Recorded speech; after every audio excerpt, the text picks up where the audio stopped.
Okay, hey, thank you everyone for coming, and as I was saying, please feel free to come up and sit at the table. We're a very inclusive and friendly group here. It's great to see you all. I know it's a very busy time of semester, so it's wonderful to see such a healthy group gathered here. For those of you I haven't met before, my name is Jacinta O'Hagan, and I'm the Director of the Graduate Centre in Governance and International Affairs. And this is what we call one of our Flashpoint series. Flashpoint, you have to go like that, Flashpoint. And the Flashpoint series are short conversations about topical issues. What we do is we get a panel of experts together to talk about a hot issue that's happening in politics today. Each of them will speak for about 7 minutes each, which should allow us then plenty of time for comments and discussions and conversation between them. So first up, let me introduce a panel just in order in which they're sitting here. To my left, we've got Paul Lucas, and Paul is known to many of you. Paul's an adjunct fellow in the School of Political Science and International Studies. From 1996 to 2012, he was member for Lytton in the Queensland State Parliament, and he held several ministerial and cabinet positions. And I suppose most important of those was that he was Deputy Premier from 2007 to 2011, and then Attorney General for Queensland from 2011 to 2012. And he's a very active and keen student of politics, domestic and international politics. So I'm very pleased to have Paul as part of the panel. Next to Paul is Frank Moles, and Frank is a senior lecturer here in the School of Political Science and International Studies. His research Not quite, lecturer. Oh, well. His research interests include governance, public policy, political psychology, and he's particularly interested in the politics of leadership and psychology of leadership, of voter attitudes, and looking at this in particular attitude formation within the European Union. And his research has been published in a number of international journals, and most recently he's published a path-breaking book with Jolanda Jetten, The Wealth Paradox, Economic Prosperity and the Hardening of Attitudes, and that's published by Cambridge University Press in 2017, and he's going to be speaking to that today. And then on my far left we've got Duncan MacDonald, who is a senior lecturer in the Griffith Business School at Griffith University, and it's a pleasure to be able to invite one of our colleagues from across the river, as we say, to speak with us today.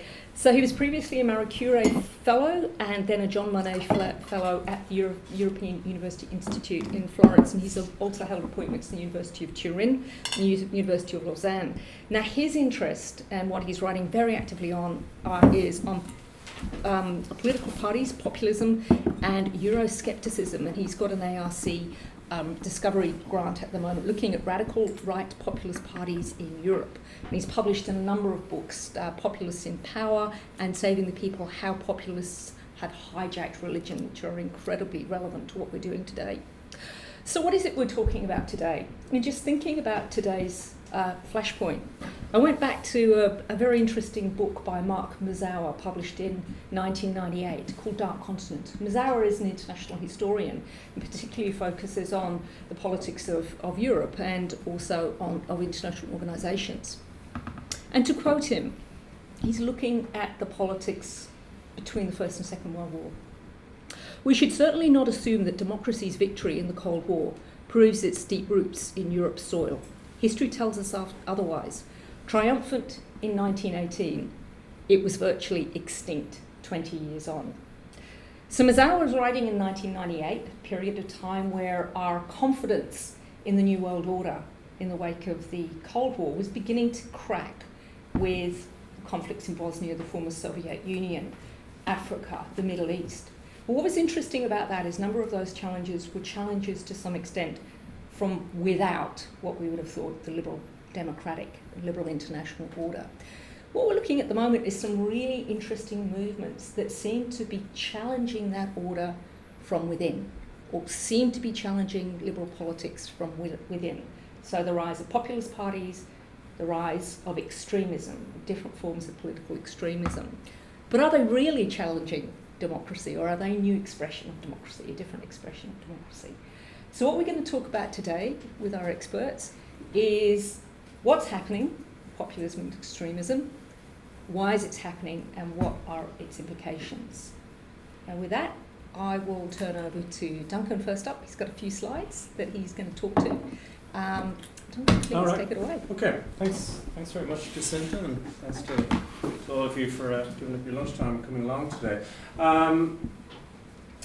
You probably won't recognise all the people in the photo here. I imagine you'll recognise the lady in the middle, Marine Le Pen. The other two are Heinz-Christian Strache, who's the leader of the Austrian Freedom Party, and Matteo Salvini, who's the leader of the Northern League in Italy. The choice of photo isn't entirely casual. I didn't just go into Google Images and say right-wing populist leaders and pick out the first one that came with a thumbs up. I chose it actually because they exemplify the main points that I want to make here today, which are that these are parties that are not episodic. They're parties which can survive leadership change, bad single election results, the parties which have ownership over key issues in Europe like immigration, like Euroscepticism. They're parties which have strong organisations. And this is exemplified in these three. All these three have recently, in the last decade at least, succeeded charismatic founder leaders of their respective parties. Marine Le Pen obviously succeeded her father. Matteo Salvini succeeded Umberto Bossi in the Northern League, who created that party and was seen very much as one and the same with the party. You couldn't really imagine the party without the leader. Heinz-Christian Strache took over the Austrian Freedom Party when it was in the doldrums after a terrible experience in government. His vote was going through the floor and it had lost its charismatic leader, Jörg Haider. So these three leaders and parties, as I say, they show that what we thought about these parties about 10, 15 years ago has proved to be untrue. We thought that these parties were essentially, all like the parties of this woman here. We thought that right-wing populist parties were like One Nation in Australia. They were parties that would burn brightly under a charismatic leader who could campaign very effectively and rouse people to vote for them maybe in one or two elections, but then because they lacked organisation, because they lacked the skills to run a party long term, they would inevitably crash and burn, and that's indeed what happened, as we know, with One Nation Australia. It's not what has happened with parties like these in Europe. The European experience is very different. It goes against what all the theory about populism was telling us at the time. According to the theory on populism, as I said, parties should have been like One Nation. They weren't. It was different. Not only that, the second point I want to get across to you today is that in addition to not simply being flash parties that eventually implode, these are also parties which are going against what we thought in the theoretical literature on populism about 15, 20 years ago. They're parties that can govern. They're parties that are increasingly accepted as government partners by mainstream parties, mainly the centre-right, but also we're starting to see in Europe of the centre-left in places like Denmark and Austria. And they're parties that when they get into government, especially the second time round or the third time round, can achieve key policy victories without falling apart, without losing their core support, who might be upset about compromises and so on. No, they're parties that can actually govern. And these are two very important points. They're parties that are essentially here to stay. They're parties that may well get into power, and they may well do well when they get into power. These all go against the received wisdom on populism that we have from a lot of the historical literature. Okay? As an example, I just picked one because of the time limits. Then if you've ever studied populism, you'll have come across Paul Taggart. Paul wrote in 15 years ago, Paul said, and this is very much typical of the literature there, he said populist politicians emerge and grow quickly and gain attention, but find it difficult to sustain that momentum, therefore it will usually fade fast. Precisely, the Hanson model would have confirmed theories like that. Everything we've seen since then would suggest things go in a different direction. If you look, I've just put a list of the parties that have, right-wing populist parties that have emerged in Europe over the last 40 years, going right back to the French Front National, which incredibly is even older than I am. All these parties have been able to gain traction, to set up strong organizations, to survive electoral setbacks, to get over their founder leaders retiring. We have this idea that charisma is very hard to pass on. We would have said a lot of these parties have charismatic founder leaders, and yet they're still there. Not only are they still there, they're doing better than ever. You look at the front, there's been a lot of ridiculous talk in the media recently about peak populism after Marine Le Pen's result. Well, Marine Le Pen's result was disappointing primarily for the media, just as Geert Wilders' result was disappointing, according to media expectations, just as Pauline Hanson's result in Western Australia was disappointing according to media expectations. If you'd gone to any of those parties a few years ago and said, this is what you're going to do in that election a couple of years' time, you'd have bitten your hand. Okay? There are parties that are resilient, in part because of organisation, also because they have unique ideological offers on their key issues. They're parties that are certainly not episodic. Okay? But then in the theoretical literature on populism, going back over the last few decades, they said, okay, well, even if these parties may well be here to stay, don't get too worried, because once they get into government, they'll implode. The Populist Party won't be able to survive the pressure of being in government and maybe having to compromise with coalition partners and not follow through on its outlandish promises. And the quote I put up here from Yves Meunier and Yves Sorel, one of the landmark books on populism in 2002, Democracies and Populist Challenge, I think it was called. They said very clearly, populist parties are by nature neither durable nor sustainable parties of government. They'll either be integrated into the mainstream, disappear, or remain in opposition. That view was very much confirmed by the first case of right-wing populists really coming into government and staying for any length of time, which happened in 2000 in Austria. And Austria is often taken, even today, as being a key example of why populists in government won't necessarily do very well, because what happened in Austria, most of you are far too young to remember, but what happened in Austria was that the Austrian Freedom Party, right-wing populist party, was invited into coalition government, and the other 14, as it was at the time, European Union member states imposed sanctions on Austria, said, no, you can't do that. I thought, well, that'll teach them. I didn't. This is the amount of right-wing populist parties we've had in power since then. Okay, so we've seen from Austria, which had the sanctions only lasted 9 months, at which point the EU realised that they were essentially useless. We've had right-wing populists in a whole series of EU member states and Switzerland and Norway, right from north to southern Europe. So this is clearly a growing phenomenon. There are parties that are increasingly being invited to share power with mainstream centre-right parties, and in the coming years we may well see even with centre-left parties. But okay, you say, Duncan, that doesn't actually disprove the theory. The theory said that if they get into power, they'll fail. Well, not necessarily. Daniele Albertazzi and I did a book in 2015, Populism in Power, in which we looked very closely at the experience of the Italians and the Swiss, not in their first time in power. In the first time in power for a party, they will always face certain difficulties. But we looked at second and third times in power. We found they achieved some of their key policy goals in immigration, Euroscepticism, law and order, these kind of things. They don't necessarily lose votes. They don't necessarily lose support amongst their mid-ranking representatives, grassroots, and so on. Okay? They don't moderate their tones either. This is a poster from the Northern League's time in office showing we stopped the invasion, boatload of African migrants coming across. This is the Swiss People's Party. I've spoken to actually the people in Zurich who designed this poster. They claim it's entirely coincidental that there's 3 white sheep kicking a black sheep off the Swiss flag. I have my doubts. But this was done while the Swiss People's Party held the Justice Ministry. I don't see a moderation of language going on in the message. Okay?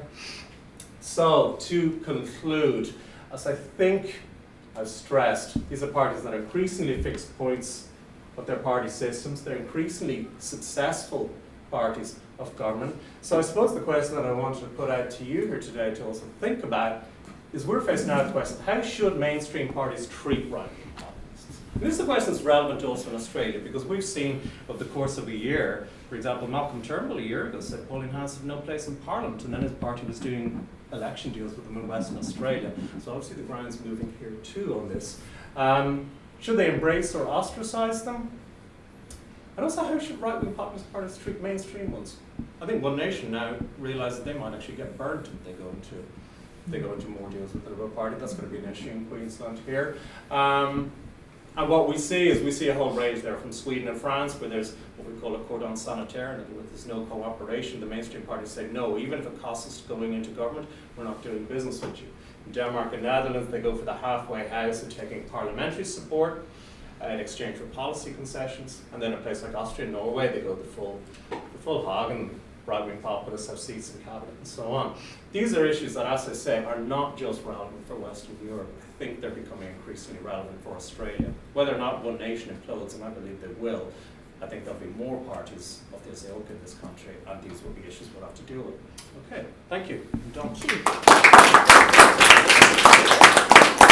you want to do questions?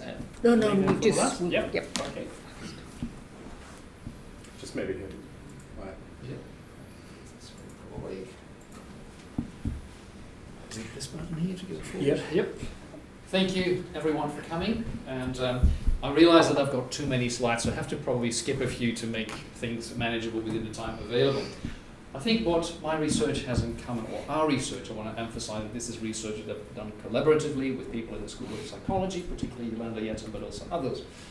I think we're both a bit of contrarians here, that we kind of like to challenge the conventional wisdom view of what we tend to think, what we think we know about populist parties. And our research does the exact same thing. What got us interested in, or when did we start thinking about there's something here that's to be explained, our conventional wisdom thinking isn't necessarily correct, is an example from the Netherlands, which caught our attention. In 2002, we see that Pim Fortuyn does extremely well in the elections. He gets assassinated just before the election, which is a different story, but he was the first populist leader in the Netherlands that we saw coming up, who made an argument that the Netherlands was rotten to the core. He published a short booklet, 120 pages if I remember correctly, in which he says the country is in tatters, it's on the brink, it's 5 to 12, the typical populist kind of rhetoric. That's coming out in May 2002. The same month, May 2002, The Economist runs a feature article praising the Dutch economy by saying, well, what have these Dutch governments been doing? Because the economy is a bit lukewarm, but the Netherlands is a thriving economy. So you can see that there is a kind of paradox here with the talk around decline, drama, things are not going well, and the economists telling everyone what's happening. These Dutch have done a really great job. At the same time, Wim Kok, the then Prime Minister, is traveling to Westminster and Washington to explain the polar model, the third way politics model. Here is a paradox. But of course, what we now should remember is that which narrative of the two won. If we go by the election results, it's the 17% of LPF, the party of Pim Fortuyn, which he secured, that tells you something about how he got traction over the popular sentiment. So that made us think a bit more cautiously about the assumptions that we see in talk about populism. And there's, of course, two very pervasive assumptions that you'll ask anyone in the street and they'll say, of course, isn't that self-evident? One is that crises, economic crises, provide fertile soil for populist parties. Right? That's what we know, we think. The logic is crises increase hardship, deprivation, frustration, aggression, lashing out, and so forth. There's a very good body of theory that can explain that. Realistic conflict over scarce resources, the pool of resources gets slimmer, conflict gets intense. The second assumption is about who votes for populist parties. And of course, there too, it is about working class grievances, working class deprivation. We call that sometimes relative deprivation. So we were interested in the when and who assumption that we see everywhere, even today. When we started looking at some evidence, and it was quite amateurish perhaps initially, we thought, well, let's take a few countries and see longitudinally when these parties that Duncan has been talking about, when they actually scored their biggest victories. The narrative we would currently hold is that the global financial crisis has created some kind of fertile ground for the sprouting of populist parties. However, if we get into our helicopters and we see what actually happened, we see a different picture. Sweden may seem to be fitting the standard narrative because we see that post the global financial crisis, we see that the Sweden Democrats get their first seat in parliament ever. So that would seem to confirm the stereotype. But we found many other countries, and I'll go through them really quickly, where we see much more, and this fits really nicely with what Duncan has been saying, that these parties have been a lot more established and done well, regardless of things like the economy. The grey area, I should have explained that earlier, is GDP per capita growth. And the dotted line here is unemployment figures, which would seem fairly obvious indicators of economic boom or bust. So I'll go through these very quickly, but among our sample group of countries that we looked at more affluent countries, countries with pretty good economies, including, of course, Switzerland, right, which is the envy. If Australia is the envy of the world in economic terms, of course, Switzerland would trump that even. So our end conclusion from looking at all these countries was that there is really no simple correlation between economic crisis and populist voting. That was the one assumption that we could quite easily dismantle as a bit of a myth. In fact, we also found tremendous successes in times of economic prosperity. It goes the other way, if anything. Of course, then the question comes up, well, maybe it's immigration flows. It's when there's a sudden refugee crisis, and of course that can't be discarded. But even when you look at it from that, we went through the same exercise, and there's no direct simple causation there, or correlation, I should say, between waves of immigration historically and when these parties do well. So that was an assumption we felt quite confident about, that doesn't hold up. And of course, we're not the first ones to note these things. Ignazi actually cited in Wilson and Hainsworth in 2012. He notes already that populist parties were thriving before the global financial crisis. So we're not the first ones to actually be a bit puzzled here. But we started collecting more and more data and information about what is really going on, in particular around these elections. We found, for example, Ipsos research showing that the Dutch BBB voters in the Netherlands in 2010 earned more than average, not less than average. We now saw, and this is more recent, the Brexit and Trump exit polls, people have analyzed these by now, and you have some references to work by them, showing exactly that the stereotypical view of the working class man disaffected in cities in decline is not really reflected in the data necessarily. In fact, it's often more the middle class vote. Here too we see, especially the Trump voter, earning more than average, not less than average. This is Rothwell, Diego, and Rosell, which fitted perfectly with what we have been finding elsewhere. Of course, when I presented this work, everyone goes, well, hang on, Frank. How about Hitler, the Nazi regime? Wasn't it off the Great Depression that we saw the NSDAP do well? So we looked at electoral studies papers that we came across that looked at NSDAP voting in Weimar Germany. And guess what? We found a really interesting pattern.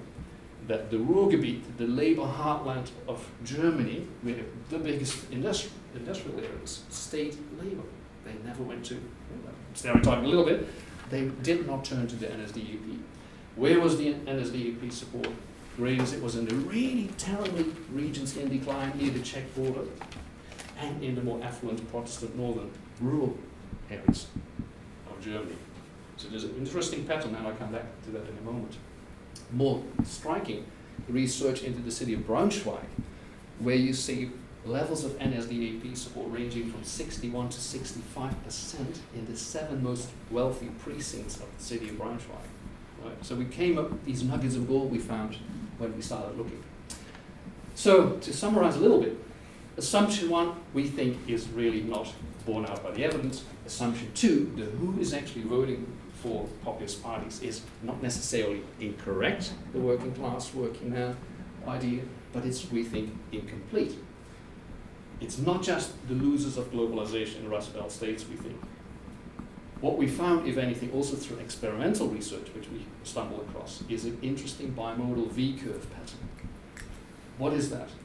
This has been accounted in research into prejudice by sociologists, social psychologists, and even political scientists, who actually were interested in prejudice and actually made an experiment, made people to feel either quite poor or middle class or wealthy. And what you see is that in these experimental situations, the greatest prejudice and xenophobia, anti-support for immigration messages comes from the bottom and the top, but not from the middle. Hence it's called the V-curve pattern. So there's some really interesting stuff. We actually replicated that ourselves here on campus with an experiment. When you see this, you can see the world slightly differently. The referendum that Duncan just referred to, when this happened, we thought, well, there are how many cantons? I can't remember the exact number, 34 cantons in Switzerland. If we get the data on how they are doing economically, we should be able to predict stronger support for immigration, the curbing of immigration in the poorer cantons, not so much in the average canton, and a bump again in the top cantons. And below and behold, what we found is that V-curve pattern came out when the results came out. Okay, I'll wrap up. The research that we did is, I could talk for hours, as you can probably tell. The Wealth Paradox was the book, is actually the work where we collected all the data, we presented our theories about it. What we are calling for is attention for 2 things, particularly that who is voting for populist parties. It's relative deprivation, but also relative gratification. So if you think of the bimodal support of populist parties, it becomes easy to explain some of the things we've seen. Think of the Trump election that no one saw coming. That may well have been because people only focused on relative deprivation, the working class man in Pennsylvania, and not the more wealthy voters in Florida, for example. I'll leave it at that. Thank you very much.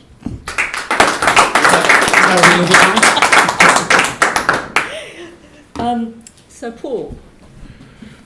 Thanks very much, Cindy. I don't have a PowerPoint, so I can sit here a bit easier, be at everyone else's level. But look, there is nothing new in the world in reaction to immigration or minority groups.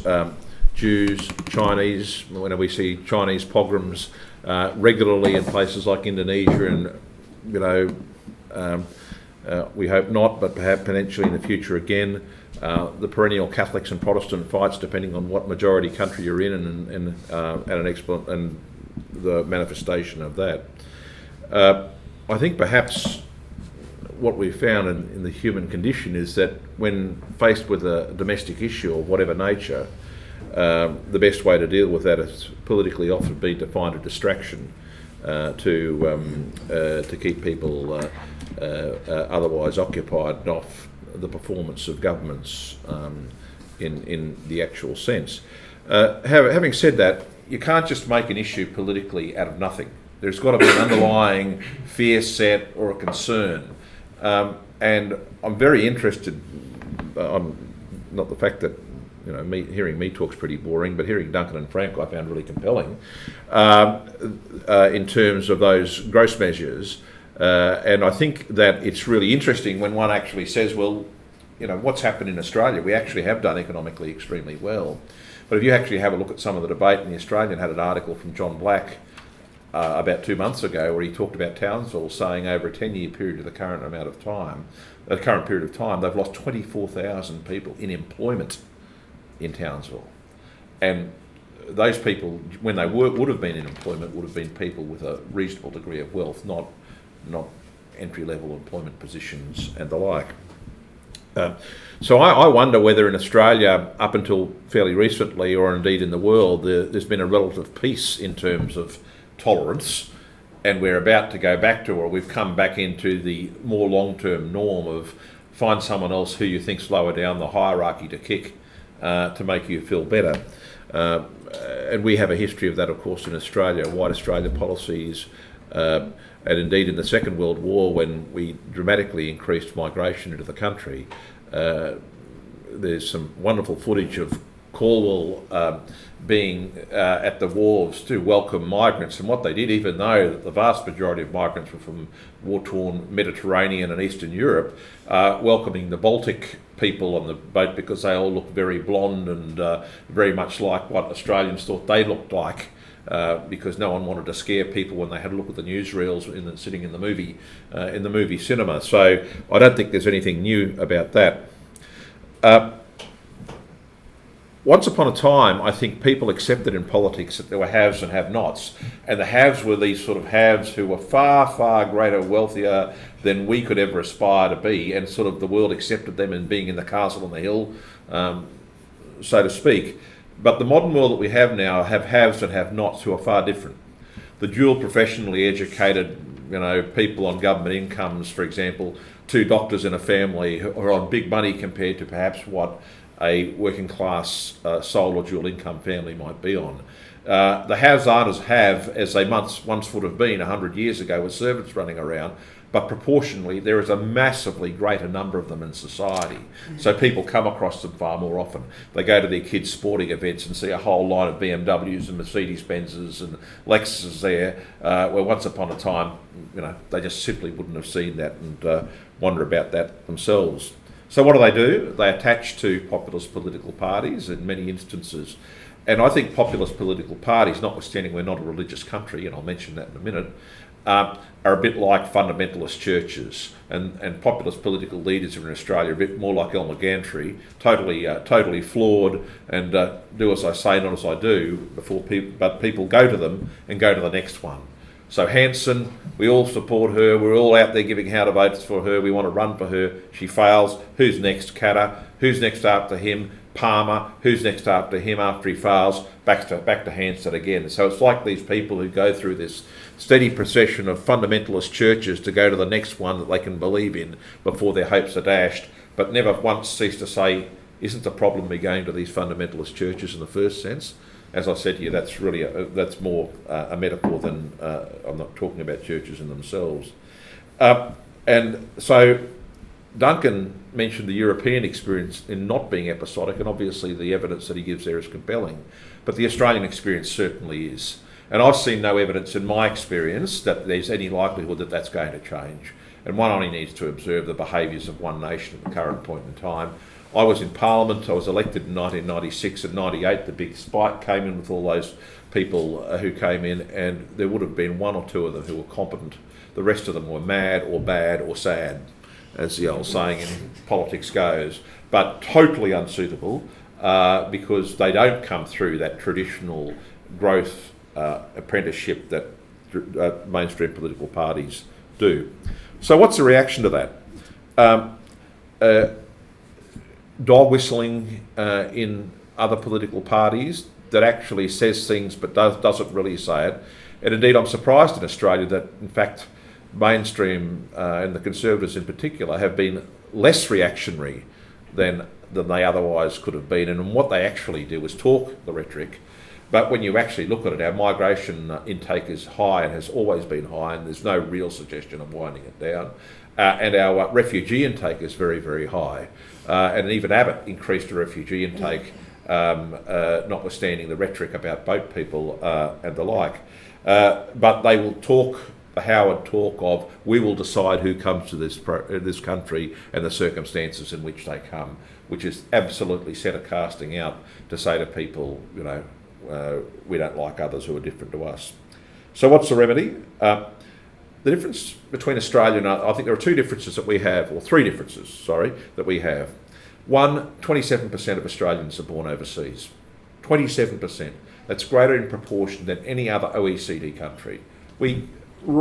Massively greater than Britain. So we actually have a whole lot of people. And then when you take to how many have got a parent who's born overseas, you really get to higher levels of society. So I think that is one fundamental difference to us. Mind you, the new Hanson isn't anti-Asian anymore. You know, you don't hear the anti-Asian rhetoric from Hanson anymore. It's anti-Muslim. You know, she's changed because if you want to actually divide people, you've got to pick off a small enough chunk for the slicer to be able to pick on. You pick on too many people, and you're picking on your support base. Secondly, Australia is not a religious country, so it is far harder to stir up religious fights. Religious fights only work in low-grade political, behaviours in Australia when they're a proxy for race. And indeed, if you have a look at what went on in the earlier part of the 20th century, the stuff about Catholicism wasn't about Catholics; it was about Irish. Home rule is Rome rule and all that sort of stuff. It was. My mother used to say that they were anti-Catholic. You didn't buy Sanitarium because they had anti-Catholic leaflets inside their wheat bix, and that's why we wouldn't buy them. We only bought Vitabrits.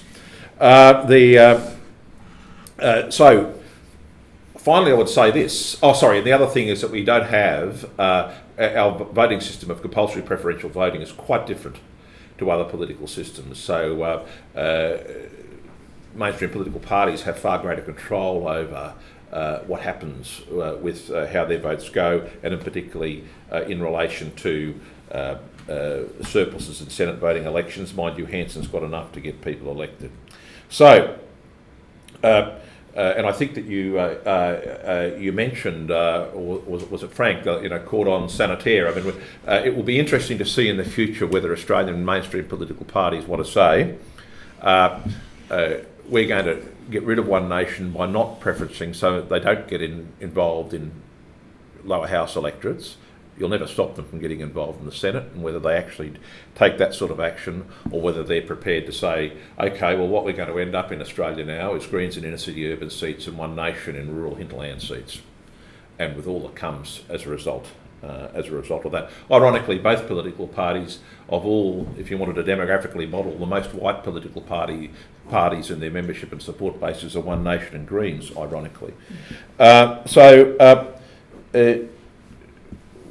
the future, will we see a situation where the way to attract more attention, we saw Qatar doing it recently, is like horror movies where you ramp up your anti-migrant rhetoric even more and more to try and attract, hey, look at me, come and vote for me. I don't know. There is a real risk. What I think mainstream political parties need to do is to actually start to talk about the benefits of migration to this country. No one seems to be out there enough saying, if you actually want to have an ageing population paid for in the future, you need to have people who in your workforce who can pay for it. The average migrant is younger and better educated than the rest of the population in Australia. There is an argument that this country needs migrants, and the more that we have, the better. And of course, we have the ability to choose who comes to our country in terms of migration policies, putting aside refugee policies, which is a different issue. And I think that we need to start to say that, and that migrants are your next door neighbours. They're not some small group who sits in some odd enclave. That's not how we have developed in this country. So there's some thoughts. Thank you, Paul. I was going to invite questions, and first card off the rank is Shahara, please. That was very interesting. So one question for Duncan, one for Frank. Duncan, you haven't really defined populism here, and I know that it's one of the kind of worst, one of the most widely debated issues. What is populism? But my understanding, populism is actually the lack of mediation that defines it. But the kind of processes you're describing suggest that these parties are building a fairly solid party basis, which would suggest that they're not particularly populist in the way that it's traditionally understood. Maybe it's a kind of extreme right-wing party would be a better way to put it, but I don't know if you can call them populist anymore. But anyway, maybe you can talk to that. And Frank, I was wondering whether you would have gotten a different result if you looked at movements in inequality, like Gini coefficient or something like that, because it seems to me that a lot of the processes that we're talking about here are fairly slow burning. We're talking about 40 years of decline of the post-war compact, very slow movement. And I think as inequality rises, there's been a lot of big studies about this. People feel more insecure, especially people with some wealth. This is the old thing about, even Marx was petty bourgeois, being pretty much the worst, the supporters of fascism, and so on. So I wonder if that would have explained, some of the paradox here. Thanks. As you can see, I came prepared.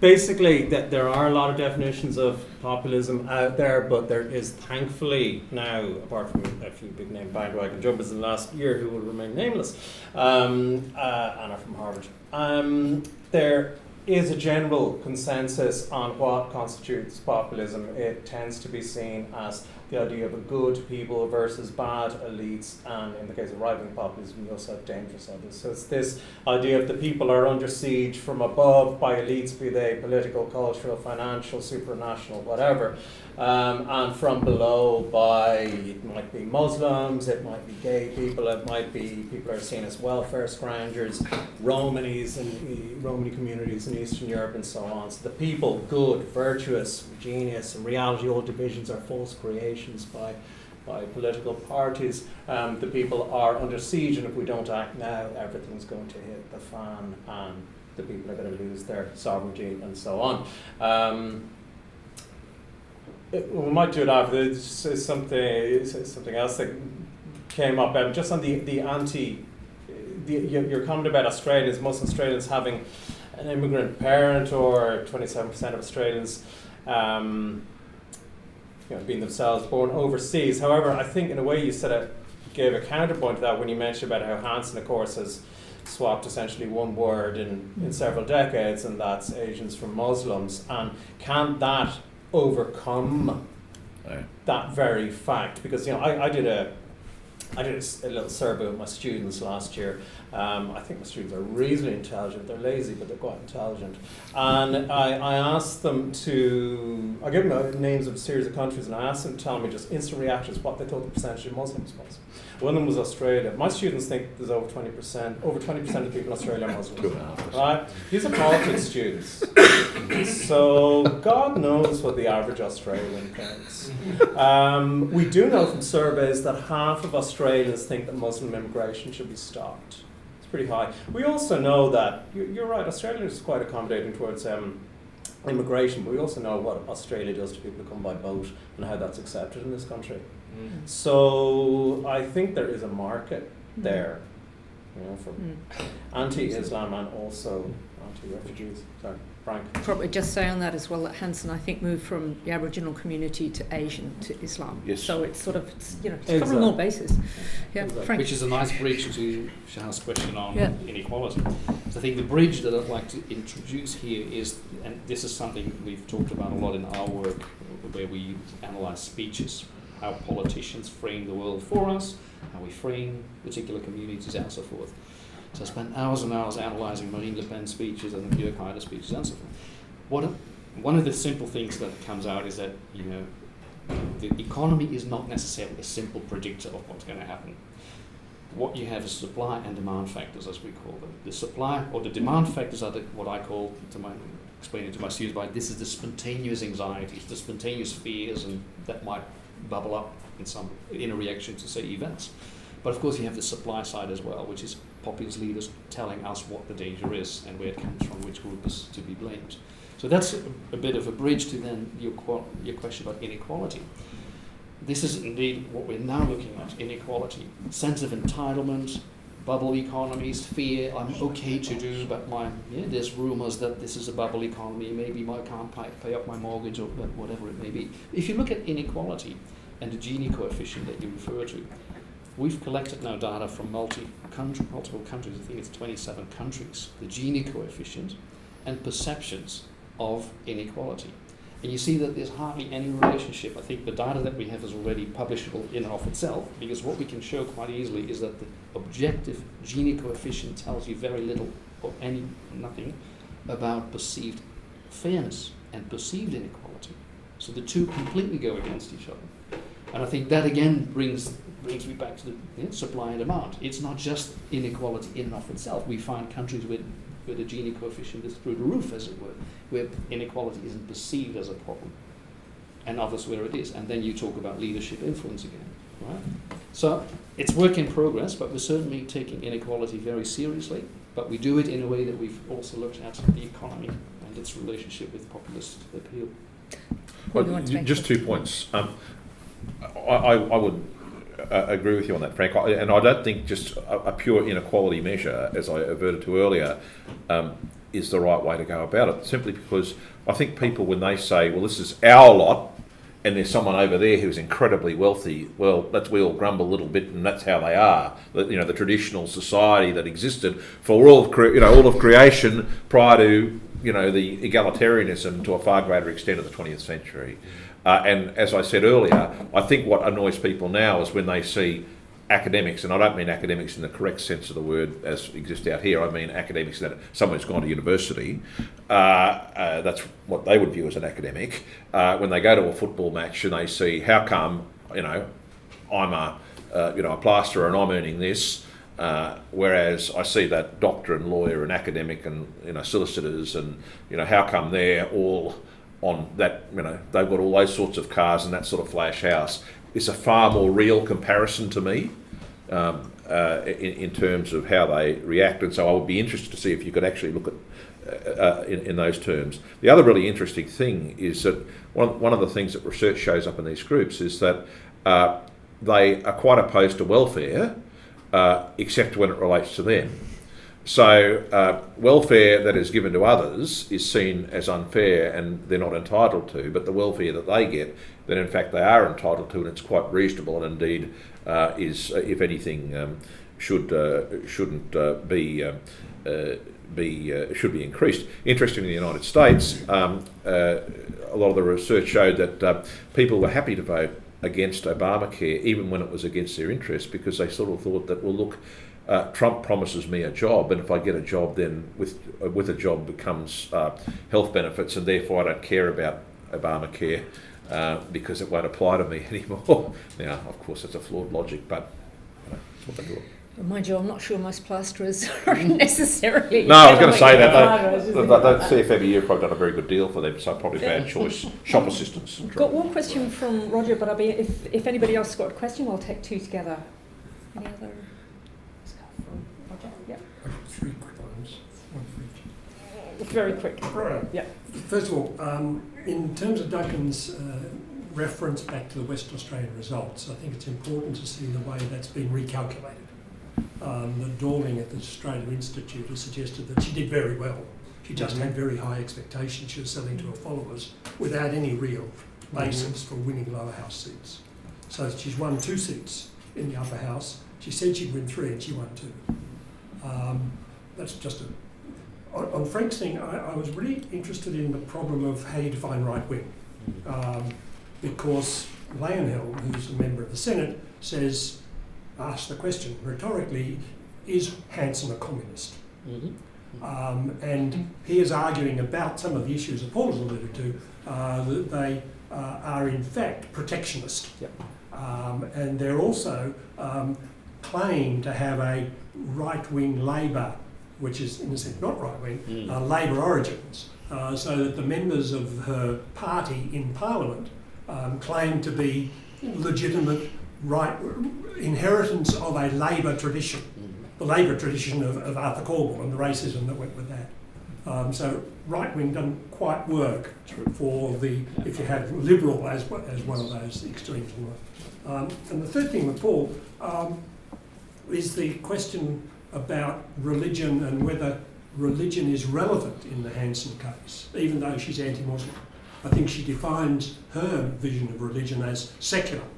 And you go onto the website and she's not full of wowsers, she's not full of people who are trying to manage Christian values. Their values are much more liberal, small L liberal, and so that seems to me to be an important thing. And the final point is when you're defining populism, how much does conspiracy theory come into it? How much do you have to have a conspiracy theory in order to explain why things are so bad? Or whether that's a characteristic of populism, but particularly in terms of climate change, where climate change is attributed to all sorts of conspiracy theories, just as anti-vaccination, just as concern over a whole range of other issues, which are seen to be somehow related to them being conspiring against us. Interesting points about this idea that populism does not necessarily locate itself easily on a spectrum of left and right, and that's the full circle. And we shouldn't forget Hitler's party, of course, was National Socialist Party. Yeah. So, comments, responses. Do you want to start with Duncan? Just on the point of Western Australia, absolutely. I remember the Western Australia election, the Dutch elections were more or less the same period, and as I said, I think in the presentation we saw the exact same phenomenon. I'm not sure how much it was just the likes of Hanson and Wilders building up their own things, but I think there has been a huge media narrative in the last. The media have discovered populism in the last year, and they're convinced that it was invented in Britain, the United States. Yeah. Unfortunately, Western Europe, we've been doing that stuff very well for a very long time. And obviously it suited their narrative. They all rushed from Amsterdam to Paris, then hoping Marine Le Pen would do well.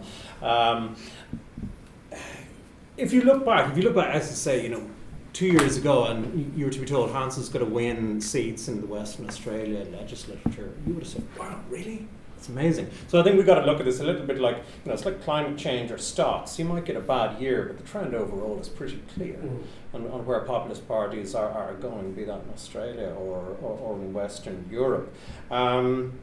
Your point about the conspiracy theories, I think, that fits into the idea that populism proposes an idea that there's a series of bad elites in cahoots plotting against the people, usurping their sovereignty, undermining their rights, their prosperity, their traditional values, etc., etc.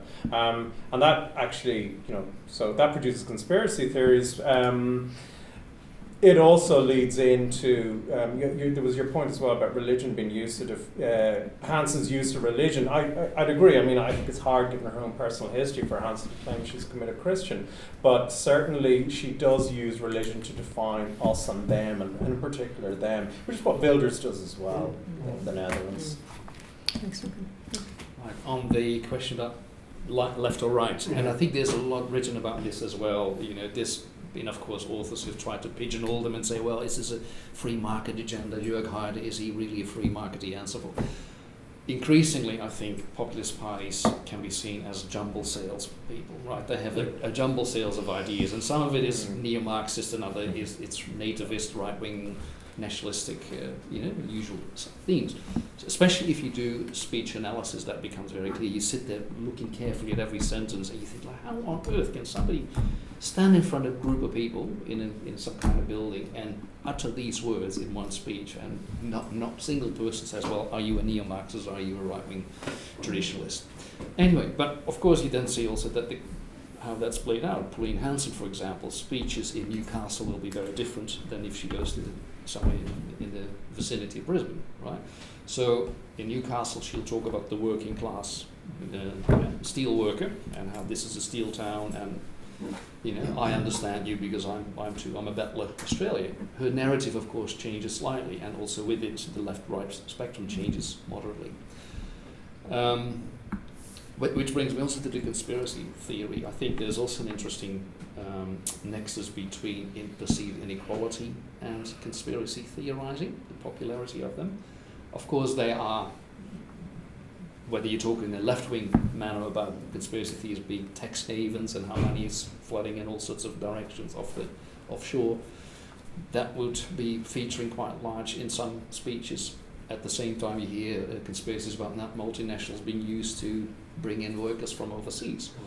So I think protectionism is indeed this thing that sits awkwardly in the middle, where,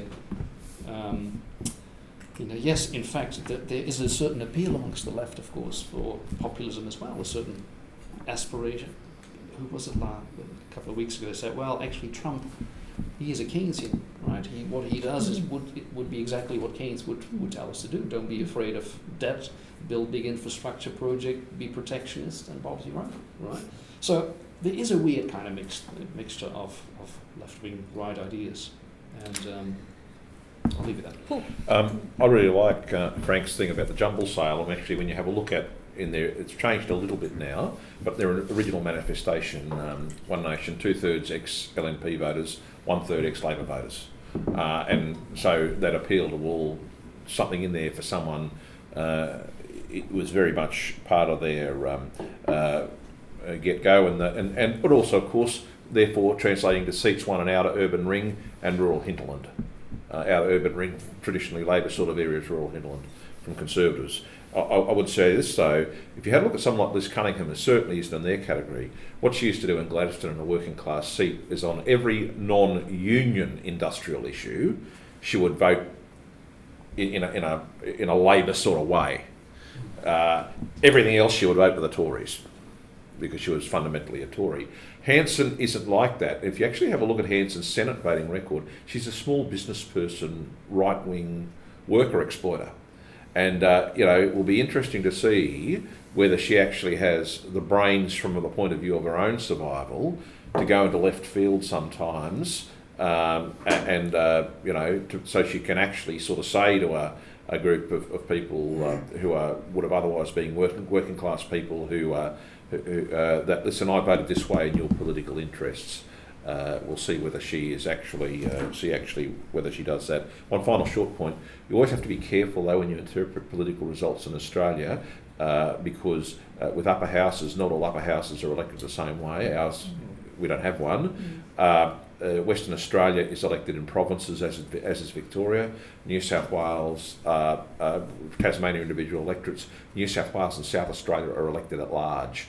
So far easier for her people to get, a significant vote in places like New South Wales and South Australia, because it's a far smaller quota.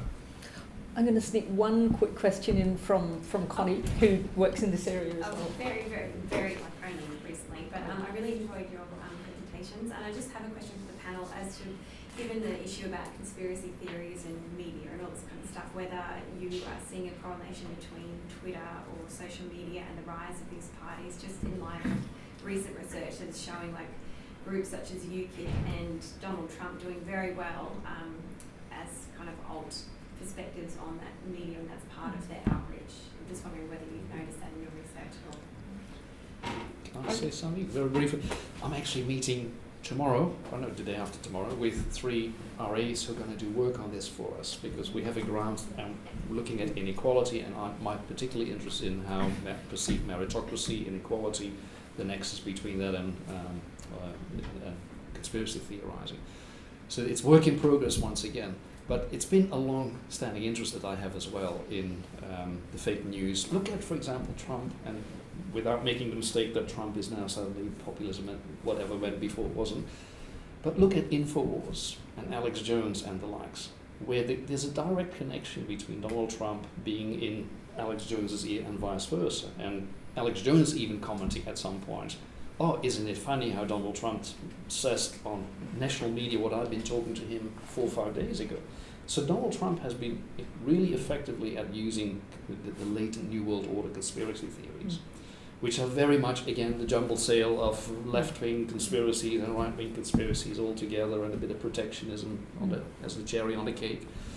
So it is a fascinating domain, and I think there must be something about perceived inequality as well, the link between that, and I'm going to, with my team, hopefully look at that more carefully. But not in the sense of the Gini coefficient inequality in an objective manner can be predicting how much people. It's all about how people frame the fairness of society. Right? That's very such thoughts rather than an answer. Look, I'm not an expert on social media. I'll simply say this, that what really worries me with the destruction of the traditional media is that, and universal access to the internet, which is itself a good thing, the latter not the former, is that people will obviously now seek media that they are interested in and that satisfies and reinforces their prejudices.